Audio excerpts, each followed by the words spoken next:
নমস্কাৰ মই উত্তম হৈ আপোনালোকে চাই আছে DY 365 বিশেষ অনুষ্ঠান স্পষ্টবাদ আমি স্পষ্টবাদত শেহতীয়া ৰাজনৈতিক পৰিস্থিতিৰ বিষয়ে আলোচনা কৰি বিশেষকৈ বিটিআৰ নিৰ্বাচনৰ পিছত বহুবোৰ কথা স্পষ্ট হৈ পৰিছে আজি বিটিআৰ নিৰ্বাচনৰ ক্ষেত্ৰত কুকুৰাজৰ এক সংবাদমেলৰ আয়োজন কৰি ৰাজ্যিক বিজেপিৰ সভাপতি ৰঞ্জিত দাস আৰু হিমন্ত বিশ্ব শৰ্মাই বিটিআৰ নিৰ্বাচনৰ বিজেপিৰ নিৰ্বাচনী ইস্তাহাৰখন ঘোষণা কৰে তাৎপৰ্যপূৰ্ণভাৱে এই সভাত ঘোষণা কৰা হয় যে বিপিএফৰ সৈতে তেওঁলোকৰ সম্পৰ্ক চিহ্ন হৈছে আগন্তুক বিধানসভা নিৰ্বাচনত বিপিএফৰ সৈতে তেওঁলোকৰ কোনো ক্ষেত্ৰতে মিত্ৰতা নহয় আৰু বিটিআৰৰ অধীনস্থ 16টা বা 19খন আসনত বিজেপিয়ে নিজাববীয়াকৈ প্ৰতিদ্বন্দ্বিতা কৰিব অৰ্থাৎ এক কথাত ক'বলৈ গ'লে আজিৰ তাৰিখত বিপিএফৰ সৈতে সম্পৰ্ক চিহ্নৰ কথাটো আনুষ্ঠানিকভাৱে ঘোষণা কৰিছে বিজেপি নেতৃত্বই তৎসত্ত্বেও মন্ত্ৰীসভাত এতিয়ালৈকে আছে বিপিএফৰ 3জনকৈ মন্ত্ৰী যদিও দুই পক্ষৰ মাজত মুকলিকৈ গালিগালাজ চলি আছে অৰ্থাৎ এটা কথা স্পষ্ট হৈ পৰিছে যে বিজেপিয়ে তেওঁলোকৰ মিত্ৰদল বিপিএফৰ সৈতে সম্পৰ্ক চিহ্ন কৰিছে অথচ এই বিপিএফৰ মিত্ৰতাৰ খুব প্ৰয়োজন আছিল বিজেপিৰ বিগত নিৰ্বাচনৰ প্ৰাক মুহূৰ্তত বিপিএফ আছিল কংগ্ৰেছৰ সৈতে কিন্তু বিপিএফে কংগ্ৰেছৰ সৈতে সম্পৰ্ক চিহ্ন কৰি বিজেপিৰ সৈতে আহিছিল আৰু যোৱা 4.5 বছৰ মিত্ৰদল হিচাপে আছিল আৰু বিভিন্ন ক্ষেত্ৰত তেওঁলোকক বিজেপিয়ে সহায় কৰি আহিছিল আৰু এতিয়া বিজেপিয়ে ঘনে ঘনে বিপিএফৰ নেতৃত্বক সমালোচনা কৰিছে এবাৰ দ্বিতীয় প্ৰসংগটো আহোঁ যে বিজেপিৰ লগত মিত্ৰ গোষ্ঠী হিচাপে থকা অগপৰ ক্ষেত্ৰতো তাৎপৰ্যপূৰ্ণ ঘটনা সংঘটিত হৈছে যে বিজেপিৰ নেতৃত্বই কৈছে যে অগপই বিচাৰিলে আটাইকেইখন আসনত তেওঁলোকে টিকট নিদিয়ে য'ত জিকিব পাৰিব তাতে টিকট দিব অৰ্থাৎ অগপক ক'ত টিকট দিব কিন্তু অগপৰ নেতৃত্বই নহয় বিজেপি নেতৃত্বই নিৰ্ণয় কৰিব তৃতীয় প্ৰসংগটো হৈছে গণশক্তি আৰু বিজেপিৰ সৈতে মিত্ৰতা আছে বিশেষকৈ ধেমাজি ঢকুৱাখানা জোনাই আদি সমষ্টিত আছিল কিন্তু শেহতীয়াভাৱে ধেমাজি জোনাই ঢকুৱাখানা আদি সমষ্টিত গণশক্তি আৰু বিজেপিৰ মাজত তিক্ততামূলক সম্পৰ্কৰ সৃষ্টি হৈছে বিজেপিৰ স্থানীয় নেতৃত্বই কৈ আছে যে এবাৰ গণশক্তিৰ লগত কোনো ধৰণৰ বুজাবুজি কৰিব নালাগে বিজেপি অকলে খেলিব লাগে কিন্তু এই ক্ষেত্ৰত ৰাজ্যিক বিজেপি নেতৃত্বই এতিয়াও স্থিতি স্পষ্ট কৰা নাই গতিকে তাতো এটা সংঘাত অব্যাহত আছে নাটকীয়ভাৱে আজি তিৱা স্থায়ত্ব পৰিষদৰ নিৰ্বাচনৰ 36খন আসনৰ কথা ঘোষণা কৰিলে বিজেপিয়ে শুনি আচৰিত হ'ব এই 36খন আসনৰ ভিতৰত 35খনত বিজেপিয়ে প্ৰতিদ্বন্দ্বিতা কৰিব আৰু মিত্ৰদল অসম গণ পৰিষদক মাত্ৰ এখন আসন এৰি দিছে এনে অৱস্থাত প্ৰশ্ন হৈছে বিজেপিয়ে মিত্ৰগোষ্ঠীৰ লগত প্ৰতাৰণা কৰিছে নেকি বিজেপিৰ প্ৰতাৰণা আৰম্ভ হৈছে নেকি ভিত্তিতে বাকী ৰাইজলৈ ঘোষণাপত্ৰ আমি আগবঢ়াইছোঁ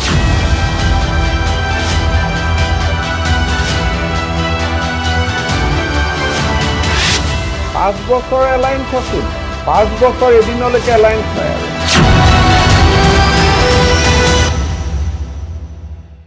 স্বাভাৱিকতে প্ৰশ্ন হৈছে বিজেপি প্ৰতাৰকৰ ভূমিকা পালন কৰিছে নেকি এই সমগ্ৰ বিষয়বস্তুৰ ওপৰত আলোচনা কৰিবলৈ ষ্টুডিঅ'ত কেইবাজনো অতিথি উপস্থিত আছে বিজেপিৰ হৈ তেওঁলোকৰ জ্যেষ্ঠ মুখপাত্ৰ আমাৰ ৰূপম গোস্বামী উপস্থিত আছে ষ্টুডিঅ'ত আছে অসম জাতীয় পৰিষদৰ হৈ জিয়াউৰ ৰহমান সমগ্ৰ বিষয়টোক নিৰপেক্ষভাৱে বিশ্লেষণ কৰিবলৈ বিশ্লেষক হিচাপে প্ৰদ্যুৎম গোস্বামী আমাৰ লগত আছে আৰু নিজা বাসগৃহৰ পৰা আমাৰ এই বিশেষ বিষয়বস্তুৰ ওপৰত আলোচনাৰ ভাগ ল'ব কংগ্ৰেছৰ হৈ তেওঁলোকৰ জ্যেষ্ঠ নেতৃত্ব আৰু মুখপাত্ৰ ববিতা শৰ্মাই আমি আটাইকেইজনক এই অনুষ্ঠানলৈ স্বাগতম জনাইছোঁ মই অনুষ্ঠান আৰম্ভ কৰিব বিচাৰিছোঁ ৰূপম গোস্বামীৰ বক্তব্যৰ দ্বাৰা ৰূপম গোস্বামী দেখা গ'ল যে আপোনালোকে মিত্ৰগোষ্ঠীৰ সৈতে সম্পৰ্ক চিহ্ন হৈ পৰিছে অথচ এই মিত্ৰগোষ্ঠীৰ খুব প্ৰয়োজন আছে অসম গণ পৰিষদক ক'ত টিকট দিব সেয়া আপোনালোকে নিৰ্ণয় কৰিব বিপিএফৰ সৈতে সম্পৰ্ক চিহ্ন কৰিব গণশক্তিৰ সৈতে চিহ্ন কৰিব তিৱা স্থায়ত্ব পৰিষদত আপোনালোকে 36খন আসনৰ ভিতৰত 35খনত প্ৰতিদ্বন্দ্বিতা কৰি এখন আসন অগপক এৰি দিব অৰ্থাৎ মিত্ৰশক্তিৰ সৈতে তিক্ততামূলক প্ৰক্ৰিয়া এইভাৱে আৰম্ভ হৈছে নেকি আপোনালোকে নিজকে ভাবিছে আপোনালোকে এতিয়া অধিক শক্তিশালী হৈ পৰিছোঁ আৰু মিত্ৰতাৰ প্ৰয়োজন নাই অতনু ভূঞা আপুনি আজি প্ৰসংগটো খুব সুন্দৰভাৱে উপস্থাপন কৰিছে আৰু এই সুযোগতে ৰাইজেও এই কথাটো স্পষ্টভাৱে বুজি পাব নহ'লে ৰাইজৰ মনত বিভিন্নজনৰ এনেকুৱা ধৰণৰ এটা অপপ্ৰচাৰ চলাই আছে প্ৰথম কথা এই মিত্ৰজোঁটৰ যি ৰাজনীতি এই মিত্ৰজোঁটৰ ৰাজনীতি ভাৰতবৰ্ষত বিজেপিয়ে প্ৰথম আৰম্ভ কৰিছিল আৰু মাননীয় বাজপেয়ী ডাঙৰীয়াৰ নেতৃত্বত তেওঁ চৰকাৰ গঠন কৰিছিলে কিন্তু এটা কথা আপুনি চাব লাগিব যে মিত্ৰজোঁটৰ যিটো মিত্ৰজোঁটৰ ৰাজনীতিত বিভিন্ন সময়ত বিভিন্ন দল বিভিন্ন যেনেকৈ আপুনি যদি আজি ৰাষ্ট্ৰীয় প্ৰেক্ষাপটত চায় NDAৰ লগত বিভিন্ন সময়ত বিভিন্নজন আছিলে ঠিক সেনেকৈ UPৰ লগতো বিভিন্ন সময়ত বিভিন্নজন আছিলে আপুনি যদি উদাহৰণস্বৰূপে চায় যে আপুনি ৰিচেণ্টলি বিহাৰৰ নিৰ্বাচনে চায় RJD আগতে বহু দিন NDAৰ লগত আছিলে আকৌ মাজতে ওলাই গৈছিলে আকৌ NDAৰ লগত আহিলে ঠিক তেনেকৈ UPৰ লগত যদি আপুনি চায় চন্দ্ৰবাবু নাইডু UPৰ লগত আছিলে DMKৰ কথা চালে দেখিব এবাৰ কংগ্ৰেছে ADMKৰ লগত কৰে এবাৰ DMKৰ লগত কৰে এনেধৰণৰ নানানটা সমীকৰণ হৈ থাকে আৰু এটা কথা স্পষ্ট যে আজিলৈকে যিমানবোৰ মিত্ৰজোঁটৰ কোনোবা যদি বিজেপিৰ পৰা আঁতৰিও গৈছে বিজেপিয়ে কিন্তু কাকো আঁতৰি পঠোৱা নাই এই গোটেই আপুনি মিত্ৰজোঁটৰ যদি আপুনি অংকটো চায় এইটো নিৰ্ভৰ কৰিব আজি আপুনি যেনেকৈ কৈছে যে এইটো বিজেপিয়ে সিদ্ধান্ত ল'ব এনেকুৱা নহয় বিজেপিয়ে একোৱে সিদ্ধান্ত নলয় বিজেপিয়ে আলোচনাৰ মাধ্যমেৰে গোটেই কামবিলাক কৰে কাৰোবাৰ যদি এই নিদিওঁ বুলি কৈছে স্পষ্টভাৱে বিপিএফ কৈ দিয়া হৈছে মই আপোনাক কওঁ শুনক মিত্ৰজোঁটৰ অংকটো হ'ল যে আপুনি যিটো ৰাজনীতি হয় মিত্ৰজোঁটৰ সেই জেগাত শক্তি কিমান থাকে আজি আপুনি চাব আজি যদি বিহাৰৰ নিৰ্বাচনলৈ চায় RJD আমাতকৈ বহুত কম সংখ্যা পাইছে তেওঁলোকে যিমান সিট পাইছে বিজেপিতকৈ বহুত কম JDU ক্ষমা কৰিব JDU তাৎসত্ত্বেও আমি যেহেতু নীতিশ কুমাৰ ডাঙৰীয়াই তাৰ মুখ্যমন্ত্ৰী হ'ব বুলি কৈছে আমি এতিয়াও তেখেতকে মুখ্যমন্ত্ৰী পাতিছোঁ স্পষ্ট কথা মিত্ৰজোঁটৰ শক্তিটো আজি যদি কোনোবাই শক্তি আপুনি আজি তিৱাৰ কথা কৈছে তিৱাত AGPয়ে এটা চিটে বিচাৰিছে বোধহয় সেইকাৰণে এটা চিটে ঠিক আছে কিন্তু আপোনালোকে অগপৰ 14খন আসনৰ ভিতৰত ক'ত টিকট দিম কাক নিদিম বা এইকেইখন অগপক এৰি দিম নিদিম সেই সিদ্ধান্ত ল'বলৈ আপোনালোক কোন তেওঁলোক মিত্ৰগোট তেওঁলোকৰ অধিকাৰ নাই জানো আমিতো কোৱা নাই যে আমি অকলে সিদ্ধান্ত ল'ম আমি আলোচনাৰ মাধ্যমেৰে ইয়াত ছাৰ্ভে হ'ব বিজেপিৰ টিকেট এনেকৈ ধৰণে নাপায় আৰু বিজেপি আপুনি চাব ইয়াৰ বিগত নিৰ্বাচনবিলাকতো আমি যেতিয়া চৰকাৰত নাছিলোঁ আমাৰ ছাৰ্ভে হয় 4টাকে ছাৰ্ভে হ'ল এই ছাৰ্ভেত কাৰ কিমান শক্তি কংগ্ৰেছৰ কিমান শক্তি AGPৰ কিমান শক্তি বিজেপিৰ কিমান যিমানকেইটা দল আছে ছাৰ্ভেৰ বাবে আপোনালোকে বিপিএফৰ সৈতে সম্পৰ্ক চিহ্ন কৰিছে নে আসলে গোটেই বিধানসভা নিৰ্বাচনৰ অকলে নিৰ্বাচন খেলিব লাগে বিপিএফৰ লগত সম্পৰ্কটো সেট হোৱা নাই আপুনি চাবলৈ গ'লে আজিওতো তেওঁলোকৰ মন্ত্ৰী আমাৰ লগত আছে আপোনালোকেতো খেলি দিলো বুলি কৈছে তেওঁলোকে খেলিবলৈ বাধ্য কৰাইছে শুনক ইয়াত এতিয়া আপুনি চাব যে আমি যেতিয়া পঞ্চায়ত নিৰ্বাচন খেলিছিলোঁ পঞ্চায়ত নিৰ্বাচনত প্ৰসংগ বেলেগ আজি হিমন্ত বিশ্ব শৰ্মাই স্পষ্টভাৱে কৈছে যে পৰৱৰ্তী বিধানসভা নিৰ্বাচনত বিপিএফৰ সৈতে কোনো ক্ষেত্ৰতে মিত্ৰতা নহয় বিজেপি অকলে খেলিব না হ'ব পাৰে এতিয়া আপুনি আমাৰ মিত্ৰতা তেওঁলোকৰ লগত 5টা বছৰ আছিলে ঠিক আছে আমি 5টা বছৰ মই যাম মই গ্ৰাফিকেলি মানিছোঁ মই স্পষ্টভাগৰ ফালৰ পৰা কেইটামান প্ৰশ্ন উত্থাপন কৰিব বিচাৰিছোঁ হয়তো ৰাইজৰ সন্মুখত জানিব বিচাৰিছোঁ প্ৰথম প্ৰশ্ন হৈছে যে এই সমগ্ৰ বিষয়বস্তুক লৈ প্ৰশ্ন হৈছে বিপিএফৰ সৈতে কি উদ্দেশ্যৰে মিত্ৰতা ভংগ কৰিলে বিজেপিয়ে আজি আনুষ্ঠানিকভাৱে কাৰ্যত ঘোষণা কৰা হৈছে কংগ্ৰেছৰ সৈতে সম্পৰ্ক চিহ্ন কৰি বিজেপিয়ে মিত্ৰতা কৰাটো হাগ্ৰামাৰ ভুল সিদ্ধান্ত আছিল নেকি হঠাৎ BTR বিধানসভা আসনৰ বাবে বিজেপিয়ে মিত্ৰতা ভংগ কৰাটো উচিত নেকি অগপক কোনকেইখন আসন দিব সেয়া নিৰূপণ কৰিবলৈ বিজেপিয়ে ক'ত অধিকাৰ পালে 5 নম্বৰ প্ৰশ্ন বিপিএফৰ পিছত এইবাৰ অগপক প্ৰতাৰণা কৰিব নেকি বিজেপিয়ে এইবোৰ প্ৰশ্ন সন্মুখলৈ আহিছে লখিমপুৰ ধেমাজিত গণশক্তিৰ সৈতে সংঘাত কিয় ইতিমধ্যে সংঘাত হৈছে স্থানীয় নেতাই মুকলিভাৱে বিৰোধিতা কৰিছে গণশক্তিৰ ঘাটিটো এইবাৰ প্ৰৱেশ কৰিব নেকি বিজেপিয়ে বিপিএফৰ ঘাটিত প্ৰৱেশ কৰাৰ পিছত বিপিএফৰ সৈতে কি উদ্দেশ্যৰে মিত্ৰতা ভংগ কৰিলে বিজেপি এইবোৰ প্ৰশ্ন আমাৰ সন্মুখত আছে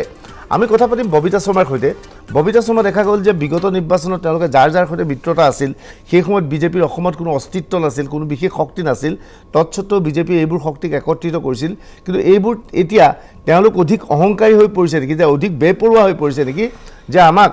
মন গ'লে অগপক এইকেইখন আসন দিম মন গ'লে বিপিএফৰ সৈতে সম্পৰ্ক চিহ্ন কৰিম মন গ'লে গণশক্তিৰ সৈতে কাজিয়া কৰিম এনে পৰিৱেশ সৃষ্টি কৰি বিজেপিয়ে এনে এটা বাৰ্তা দিব বিচাৰিছে নেকি যে ভৱিষ্যতলৈ যে কাৰোবাৰ কোনোবাই যদি বিজেপিৰ সৈতে মিত্ৰতা কৰিবলৈ আহে সেই মিত্ৰতা বেছি দিন নাথাকে বিজেপিৰ উদ্দেশ্য সিদ্ধি হ'লেই সেই মিত্ৰতা চুৰমাই কৰি দিয়ে ববিতা শৰ্মা আপুনি একেবাৰে ঠিক কথা কৈছে মই অসমৰ ৰাইজে প্ৰত্যক্ষ কৰিলেই গম পাব যে ইমানদিনে বিজেপিয়ে AGPৰ লগত যি মিত্ৰতা স্থাপন কৰিছিলে তেওঁলোকৰ অৱস্থা একেবাৰে বেয়া আছিলে কিন্তু তেওঁলোকে AGPৰ পিঠিত উঠি নিজৰ ভোট বেংক যিটো কয় তেওঁলোকে আৰম্ভ কৰিলে জয়যাত্ৰা আৰম্ভ কৰিলে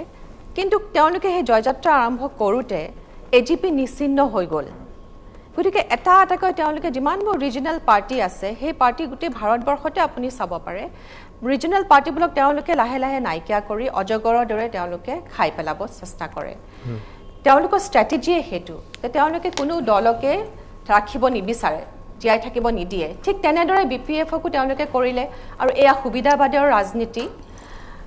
কিন্তু এটা ডাবল ষ্টেণ্ডাৰ্ড ইয়াত ডেফিনেটলি আছে কাৰণ আমি দেখিছোঁ যে যেতিয়া তেওঁলোকে দিল্লীলৈ গৈছিলে ৰঞ্জিত দাস ডাঙৰীয়া আহি পেলাই কৈছে যে BPF-ৰ লগত আমাৰ এতিয়াও বিচ্ছেদ হোৱা নাই আমাৰ এতিয়াও মানে যেতিয়া আমাৰ ইলেকশ্যনৰ পিছতহে আমি সিদ্ধান্ত ল'ম হয় কিন্তু ইয়াত আমি দেখিছোঁ হিমন্ত বিশ্ব শৰ্মা ডাঙৰীয়াই ইনচাল্টৰ ওপৰি ইনচাল্ট তেওঁলোকক দি আছে ইমান বেছি ইনচাল্ট দিছে মই কেতিয়াবা ভাবোঁ যে তেওঁলোকৰ সেলফ ৰেসপেক্ট ক'ত আছে তেওঁলোকৰ আত্মসন্মান ক'ত আছে হাগ্ৰামা মহিলাৰে দুই এটা কথা উত্তৰ দিছে কিন্তু বাকি সকল লোকৰ কি অৱস্থা মন্ত্ৰীসভাত এতিয়াও মন্ত্ৰী হৈ কিয় আছে তেওঁলোকে কিয় ৰিজাইন দিয়া নাই ইয়াত নিশ্চয় কিবা এটা কনস্পিৰেসি থাকিব পাৰে কিবা এটা ষ্ট্ৰেটেজিও থাকিব পাৰে এনেকুৱা ষ্ট্ৰেটেজি থাকিব পাৰে নেকি এনেকুৱা ষ্ট্ৰেটেজি থাকিব পাৰে নেকি যে BPF-ৰ 3জন মন্ত্ৰীয়ে যদি মন্ত্ৰিত্ব বাদ দিয়ে তেনেহ'লে BTR নিৰ্বাচনত তেওঁলোকৰ গুৰুত্ব নাইকিয়া হৈ যাব সেয়েহে BTR নিৰ্বাচন পৰ্যন্ত নিজকে মন্ত্ৰী সাজি আমাৰ BPF-ৰ সৈতে বিজেপিৰ সৈতে মিত্ৰতা আছে সেনেক ধাৰণা দিবলৈ চেষ্টা চলাইছে নেকি BPF নেতৃত্বই আপুনি ঠিক কথাই কৈছে যে আত্মসন্মানবোধ থাকিলে BPF-ৰ 3জন মন্ত্ৰীয়ে কেতিয়াবা পদত্যাগ কৰিবলগীয়া হ'লে মোৰ মতে কাইলৈ ৰাতিপুৱাই তেওঁলোকে পদত্যাগ কৰা উচিত আছিল আজি যি ধৰণে মন্তব্য কৰিলে হিমন্ত বিশ্ব শৰ্মা বা ৰঞ্জিত দাসে আপুনি কি ভাবে সেইটো এটা হ'ব পাৰে মই হেতুৱে ক'ব খুজিছোঁ যে তেওঁলোকে দেখুৱাই আছে কিবা এটা কৰি আছে কিবা এটা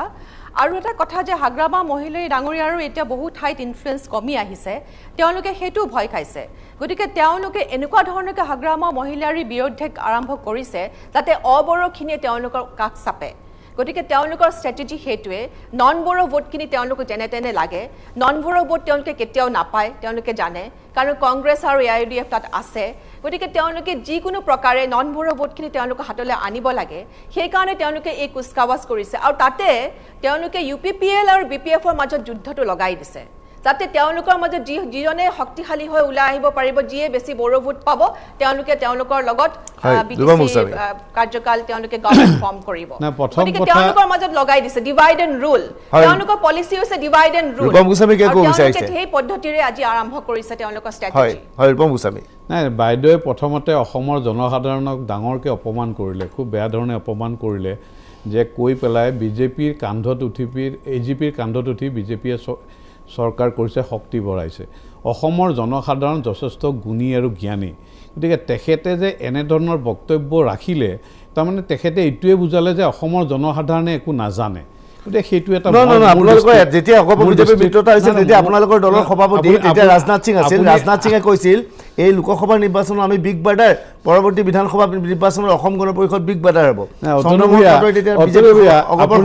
আপোনাক অনুৰোধ জনাম যে মোক বক্তব্যখিনি সম্পূৰ্ণকৈ ৰাখিব দিয়ে কাৰণ আপুনি বাইদেউক অলপো ডিষ্টাৰ্ব কৰা নাই মই বিচাৰিম একেধৰণে আপুনি ব্যৱহাৰটো মোৰ লগতো কৰে আপুনি ভুল কথা ক'লে ৰাইজে সিদ্ধান্ত ল'ব আপুনি কোন সিদ্ধান্ত বা মই কোন মই মনত পেলাইছোঁ জনসাধাৰণক মনত পেলাই দিছোঁ ৰাজনাথ সিং যেতিয়া বিজেপিৰ কেন্দ্ৰীয় সভাপতি আছিল চন্দ্ৰমোহন পাটোৱাৰী তেতিয়া অসম গণ পৰিষদৰ সভাপতি আছিল তেতিয়া কৈছিল হয় অৱশ্যে আমি তেখেতসকলক বিগ বাৰ্ডাৰ আমি ৰাজনাথ সিঙে কৈছে এইটো মই স্বীকাৰ কৰোঁ সময় ক'ব ৰাজনীতি আমি জনসাধাৰণৰ আগত আমি এপিল কৰিছোঁ আপুনি চাব যে যোৱাবাৰ যদি নিৰ্বাচনত AGPক আমি 24টা সিট দিছোঁ 24টাৰ ভিতৰত 14টাত তেওঁলোক জিকিবলৈ সক্ষম হৈছে আৰু আমি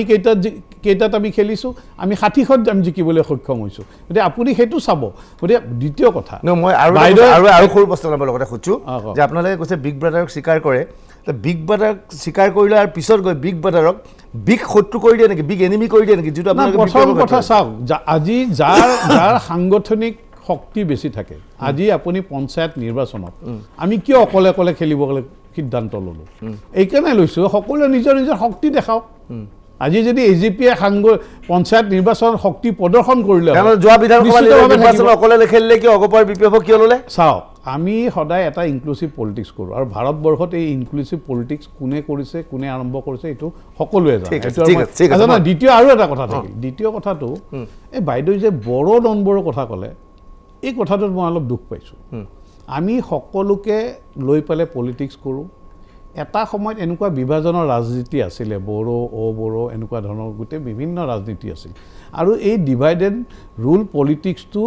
ব্ৰিটিছৰ পৰা কংগ্ৰেছে যে আহৰণ কৰিছিল এইটো সমগ্ৰ ভাৰতবৰ্ষই জানে আৰু এইটো সকলোৱে এই কথাটো ইতিমধ্যে গম পাইছে বিভিন্ন তেওঁলোকৰ কৰ্মসূচী আজি জনসাধাৰণে কিন্তু গ্ৰহণ নকৰে এনেধৰণৰ আমি সকলোৱে আপোনাৰ ওচৰত যাম মই ববিতা শৰ্মাৰ ওচৰতো যাম প্ৰদ্যুম্ন গোস্বামীৰ ওচৰত যাব বিচাৰিছোঁ মই এই কথাটোৱে বুজি পোৱা নাই যে বিগ ব্ৰাদাৰৰ কথা কৈছে কৈ বিগ এনিমি হৈ যায় যোৱাবাৰ BPFক বিধানসভা নিৰ্বাচন আটাইকেইখন আসন এৰি দিলে এতিয়া গৈ কৈছে এখনো আসন এৰি নিদিওঁ আৰু উধাই মুধাই গালি পাৰিছে যে হাগ্ৰামা মহিলাই 10,000 কোটি খালে ক'লে যে পুৰণা কেছ চবৰে গেছে কেছ লগাই দিম এনেধৰণৰ ভাবুকি আজি প্ৰদান কৰিছে এইবোৰে কি খুজাইছে তেওঁলোকৰ লগত আচলতে বন্ধুত্ব কৰিবলৈ যোৱাটো বিপদজনক নেকি ভৱিষ্যতৰ বাবে আৰু বিজেপিৰ বন্ধুত্ব চিৰস্থায়ী নহয় নেকি না চাওক উদাহৰণস্বৰূপে মহাৰাষ্ট্ৰৰ শিৱসেনাৰ প্ৰসংগ লৈ আহিছোঁ মই না শুনক কথাটো ধন্যবাদ কথাটো হৈছে কি এইটো আচলতে প্ৰতাৰণা বা ইথিক্সৰ কথা এটা নাহে মানে সাধাৰণতে আমি দেখা যায় এইটো পলিটিকেল থিয়ৰী পলিটিকেল চায়েন্সৰ মানুহে বেছি ভালকৈ জানিব যে কোনো ডাঙৰ ৰাষ্ট্ৰীয় দলে সৰু সৰু আমাৰ আঞ্চলিক দলবিলাকক গ্ৰাসিত কৰাটো তেওঁলোকৰ এটা পলিটিকেল ষ্ট্ৰেটেজি থাকে আৰু সেই ষ্ট্ৰেটেজি মতে তেওঁলোকে কামবিলাক আৰম্ভ কৰে আৰু এতিয়া এটা যিকোনো এটা দলৰ লগত এটা ৰাষ্ট্ৰীয় বা এটা বৃহৎ দলে তেতিয়ালৈকেহে বাৰ্গেনিংটো কৰিব যেতিয়ালৈকে দলটোৰ এটা বাৰ্গেনিং পাৱাৰ থাকে আজি অসম গণ পৰিষদৰ কথা যদি আপুনি কয় অসম গণ পৰিষদে কাৰ বিৰোধিতা কৰিছিল প্ৰথম অৱস্থাত কাৰ বিৰোধিতা কৰি পেলাই তেওঁলোকে পঞ্চায়ত ইলেকশ্যন খেলিলে পঞ্চায়ত ইলেকশ্যনত তেওঁলোকৰ গতিটো কি হ'ল বা তেওঁলোকৰ অৱস্থাটো কি সকলোৱে দেখিলে আৰু ডে বাই ডে আপুনি যদি চাই অৰিজিনেলি বিজেপি ফৰ্ম যেতিয়া হৈছিলে 2011ত হয়তো 11% মান ভোট শ্বেয়াৰ আছিল নেকি তাৰপিছত এটা 16ত গভৰ্ণমেণ্ট ফৰ্ম কৰিছিলে 8% আপোনাৰ AGP ভোট শ্বেয়াৰ এটা আছিল 8% কিন্তু দিনে দিনে যদি প্ৰত্যেক দিনাখনে চাই আজিৰ পৰ্যায়ত আজিৰ মানে পৰিস্থিতিত AGPৰ সেই আপোনাৰ বাৰ্গেনিং পাৱাৰটো আছে বুলি মই ব্যক্তিগতভাৱে নাভাবোঁ আৰু বিশেষকৈ যেতিয়াৰ পৰা AJP অসম জাতীয় পৰিষদ মানে গঠন হ'ল অসম জাতীয় পৰিষদে বিজেপি বা কংগ্ৰেছক কিমান ক্ষতি কৰিছে নাজানো অসম জাতীয় পৰিষদে আটাইতকৈ বৃহৎ ক্ষতি কৰিব AGPক অসম গণ পৰিষদক গতিকে যিটো দলৰ কোনো এটা বাৰ্গেনিং পাৱাৰটো দিনে দিনে কমি আহিছে আপুনি যিমানেই ইথিক্সৰ কথা নকওক যিমানেই প্ৰতাৰণাৰ কথা নকওক এইবিলাক চব পিছলৈ যাব প্ৰথম কথাটো আহি পাব কি তেওঁলোকৰ সেই বাৰ্গেনিং থকা দলটোৰ লগতহে বাৰ্গেনিং কৰিব যাৰ ভোটৰ বাৰ্গেনিং পাৱাৰ নাই সেই দলটোৰ লগত নিগচিয়েশ্যন কৰিব পাৰে কিন্তু বাৰ্গেনিং কেতিয়াও নকৰিব প্ৰথম কথা দ্বিতীয় কথাটো হ'ল আপুনি যদি মানে BTR কথাটো যদি চাই তাত প্ৰথম অৱস্থাটো আছিল কি আমাৰ হাগ্ৰামা মহিলাৰ যিটো দল আছিল সেইটোৱে আছিল UPPLৰ সেই অৱস্থাৰ আগতে বৰ তথৈবচ অৱস্থা আছিল যে প্ৰমোদ বড়ো অহাৰ আগলৈকে প্ৰমোদ বড়ো অহাৰ পিছত যেতিয়া UPPL দলটো উঠিলে এতিয়াও এটা বস্তু সন্দিহানত আছে বড়োৰ কথা যদিও কোৱাটো খুব যুক্তিসংগত কথা নহয় তথাপিও এটা বাস্তৱ সত্যটো হ'ল আজিৰ দিনতো কোনো এজন মানুহ বা কোনো এটা ৰাজনৈতিক দলেই হয়তো এনেকুৱা এটা স্থিতিত আহিব পৰা নাই এই বড়ো ভোটখিনি UPPLত যাব নে হাগ্ৰামা মহিলাৰ দলত যাব কিন্তু সেইকাৰণে হয়তো কেন্দ্ৰীয় বিজেপিৰ কেন্দ্ৰীয় নেতৃত্বই আজিলৈকে নিশ্চিতভাৱে কোৱা নাই যে আমি UPPLৰ লগতে থাকিম বা আপোনাৰ বিজেপি মানে তাত সভা সমিতিত দেখা গৈছে হিমন্ত বিশ্ব শৰ্মা বা ৰঞ্জিত দাসৰ মুখৰ পৰা ঘুণাক্ষৰেও ভুলতো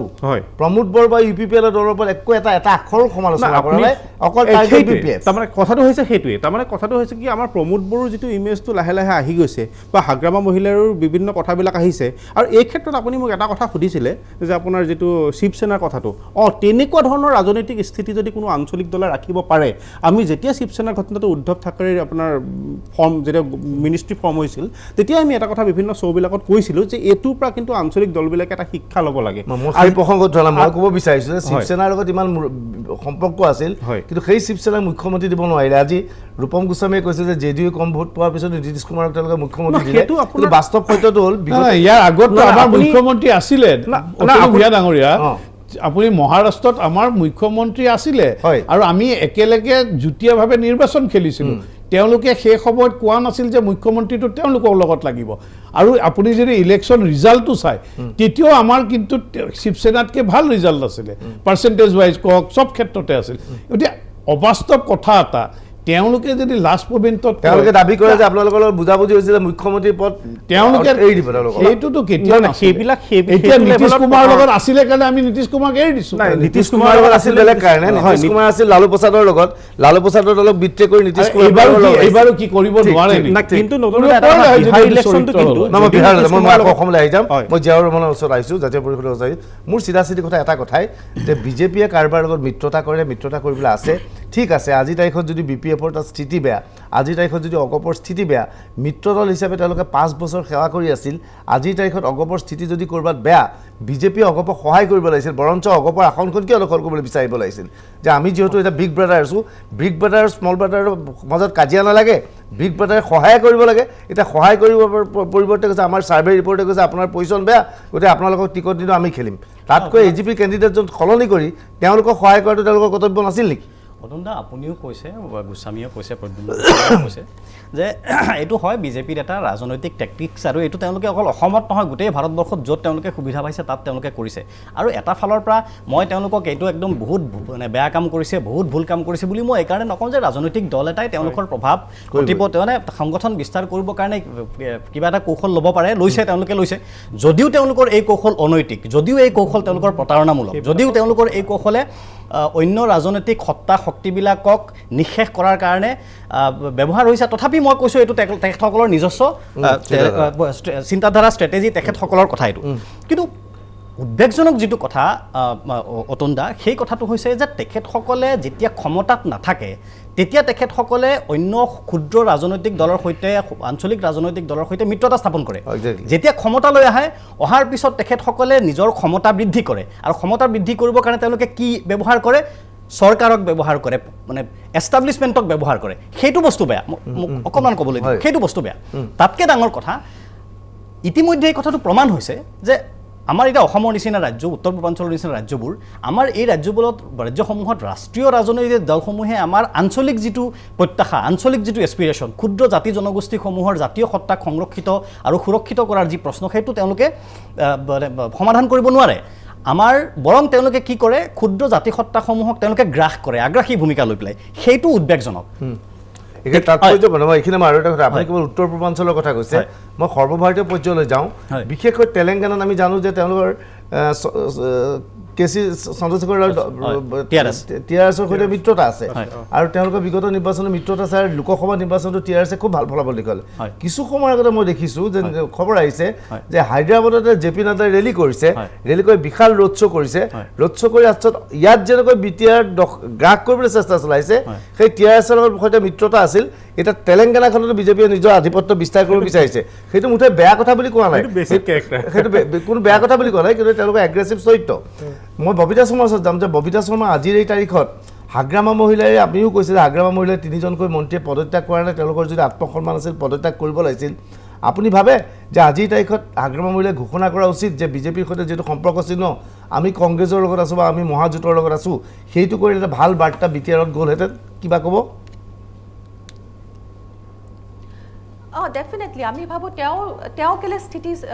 ঠিক কৰা নাই তেওঁ স্থিতি স্পষ্ট কৰিব লাগে তেওঁলোকে কি বিচাৰিছে তেওঁ কেম্পেইনত গৈ পেলাই তেওঁ কৈছে হেমন্ত বিশ্ব শৰ্মাৰ বিৰুদ্ধে আমি কোৱা শুনিছোঁ কিন্তু তেওঁলোকৰ নীতি কি বিপিএফ দলৰ নীতিটো কি তেওঁলোকৰ স্পষ্ট স্থিতিটো কি কৰিব লাগে কাৰণ সেই 3জন যিকেইজন তেওঁলোকৰ মিনিষ্টাৰ আছে তেওঁলোকেতো মনে মনে আছে এটা শব্দ কোৱা নাই এটা শব্দ কিয় কোৱা নাই আজি প্ৰমিলা ৰাণী ব্ৰহ্ম ডাঙৰীয়ানী কিমান ডাঙৰ বহুত অভিজ্ঞতা থকা এগৰাকী নেতা নেত্ৰী তেখেতৰ ওপৰত আমি একো শব্দ শুনা নাই ৰিহন দৈমাৰীৰ মুখৰ পৰা এটা শব্দ শুনা নাই চন্দন ব্ৰহ্মৰ মুখৰ পৰা এটা শব্দ শুনা নাই তেওঁলোকে কিয় মনে মনে আছে তেওঁলোকে এইভাবে উলবম গোস্বামী মই আপোনাৰ ওচৰত যাওঁ তেওঁলোক এইভাবে মনে মনে আছে নেকি কেইদিনমান আগতে দিল্লীত যিখন সভা অনুষ্ঠিত হৈ গ'ল সভাৰ পিছত দিল্লীয়ে কোনো সিদ্ধান্ত নল'লে দিল্লী আপোনালোকক অমিত শ্বাহ বা জেপি নাড্ডাই নক'লে যে মিত্ৰতা চিহ্ন কৰক সেই সময়ত দিল্লীত আপোনালোকৰ ৰঞ্জিত দাসৰ মিত্ৰতা চিহ্নৰ প্ৰসংগ উত্থাপন কৰা হৈছিল হিমন্ত বিশ্ব শৰ্মাই উত্থাপন কৰা হৈছিল কিন্তু আজি হঠাৎ তেওঁলোকে কৰিলে যে মিত্ৰতা চিহ্ন অৰ্থাৎ দিল্লী নেতৃত্বই কোৱা নাছিল নেকি ৰাজ্যিক নেতৃত্বই নিজাববীয়াকৈ এই সিদ্ধান্ত ল'লে নেকি ৰূপম গোস্বামী প্ৰথম কথা যে ৰিহন দৈমাৰীয়ে কৈছিলে বাইদেউ হয়তো গম নাপায় ৰিহন দৈমাৰীয়ে স্পষ্টভাৱে কৈছিলে যে মিত্ৰতা থাকিব লাগে তেওঁ সেনেকৈ বক্তব্য ৰাখিছে আৰু পাব্লিক মিত্ৰতা থাকিব লাগে ৰিহন দৈমাৰী এইটো ষ্টেটমেণ্ট হয় আৰু দ্বিতীয় কথা যে হয় এইটো মই আপোনাক চাই ল'ব আপুনি ৰিহন দৈমাৰীৰ ষ্টেটমেণ্ট ইউটিউবত চালে মই যদি মিছা কৈছোঁ জনসাধাৰণে ইউটিউবত আজি যেতিয়া ক'লে আমাৰ অহা ইলেকশ্যনৰ নিৰ্বাচন ইয়াৰ আগতে আপোনালোকে দিল্লীয়ে সিদ্ধান্ত লৈছে তাৰ আগতে যেতিয়া হিমন্ত বিশ্ব শৰ্মাই কৈছিলে যে আমি 12টা সিটতে অহা নিৰ্বাচন খেলি তাৰপিছত ৰিহন দৈমাৰীৰ ষ্টেটমেণ্ট আছে কিন্তু আপোনাৰ দিল্লীত যিখন মিটিং হৈ গ'ল দিল্লীত মিটিং হৈছে আৰু এইটো যিহেতু বিটিচি নিৰ্বাচন যেনেকৈ পঞ্চায়ত নিৰ্বাচনতো আমি সকলোৰে লগত আমি কাৰো লগত মিত্ৰতা কৰা নাই অকল বিটিআৰ নিৰ্বাচনত আপোনালোকে বিধানসভা নিৰ্বাচনত মিত্ৰতা নকৰিব বুলি কোৱাৰ প্ৰয়োজনীয়তা কি আছে বিটিচি নিৰ্বাচনতো আমি স্পষ্ট নহয় বিটিচি নিৰ্বাচনত বা বিটিআৰ নিৰ্বাচনত প্ৰচাৰ চলাবলৈ গৈ 2021 বিধানসভা নিৰ্বাচন আমি মিত্ৰতা নকৰোঁ বুলি হয়, কোৱা আমাৰ নিজৰ ইচ্ছা আছে, আমি 12টা সমষ্টিত আমাৰ নিৰ্বাচন খেলাৰ ইচ্ছা আছে, কাৰণ তাত আমাৰ মানুহে সংগঠন কৰিছে, ঠিক আছে। গতিকে সংগঠনৰ ওপৰত নিৰ্ভৰ কৰে কাৰ কি স্থিতি। আজি ইয়াতে এটা কথা মই আপোনাক কওঁ, আজি জীয়াৰু ডাঙৰীয়াই নৈতিক অনৈতিকৰ ওপৰত ভাষণ দিছে, ৰাজনীতিৰ প্ৰেক্ষাপটটো অলপ বেলেগ বস্তু। ইয়াত অনৈতিক কোনটো কথা ক'ব? অনৈতিক যদি আপুনি কয় আপুনি দুৰ্নীতি কৰিছে, আপুনি বিভিন্ন ধৰণৰ সেনেকুৱা স্কেম কৰিছে যিটো জনসাধাৰণৰ বিৰুদ্ধে গৈছে, জনসাধাৰণৰ যেতিয়া হিতকৰ কাম কৰিব। এতিয়া আপুনি যদি চায় আজি তেখেতে খুব সুন্দৰভাৱে উপস্থাপন কৰিছে, আজি 3000 কোটি টকা যোৱা ফাইনেন্সিয়েল ইয়েৰত আমি BTCত দিয়া হৈছে, ঠিক আছে তাৰ হিচাপ আজিলৈকে দিয়া নাই। এইটো কাৰ্য হ'ল মোৰ আগৰ কথাখিনি কাৰোবাৰ লগত আজি BPF আজি BPF আগতে কংগ্ৰেছৰ লগত আছিল, তেতিয়া BPF ভাল আছিল, আমাৰ লগত আহোঁতে BPF বেয়া হৈ গ'ল। এতিয়া অকণমান BTC নিৰ্বাচনলৈ BPFৰ লগত আমাৰ সম্পৰ্ক বৰ ভাল হৈ থকা নাই, সেইটো এতিয়া আকৌ কংগ্ৰেছে ভাল পাইছে। আৰু BPFে কংগ্ৰেছৰ কথা একোৱেই পোৱা নাই, কংগ্ৰেছত স্থিতি নাই, কংগ্ৰেছৰ BTCত কোনো ধৰণৰ স্থিতি নাই, আৰু এখন চিটিও নাপায়। সেইটো আপোনাৰ নিৰ্বাচনৰ পিছত গম পোৱা যাব কাৰ স্থিতি আছে। বাণিজ্যিক বিৰতি ল'ম, বাণিজ্যিক বিৰতি লোৱাৰ আগতে কওঁ যে ৰাজনীতিত যদি ৰাৱণ বিজয়ী হ'লে ৰাৱণো ভগৱান হ'লহেঁতেন, এয়া হৈছে ৰাজনীতি। লৈছোঁ এটা সৰু বাণিজ্যিক বিৰতি। BTC বাকী ৰাইজলৈ ঘোষণাপত্ৰ আমি আগবঢ়াইছোঁ।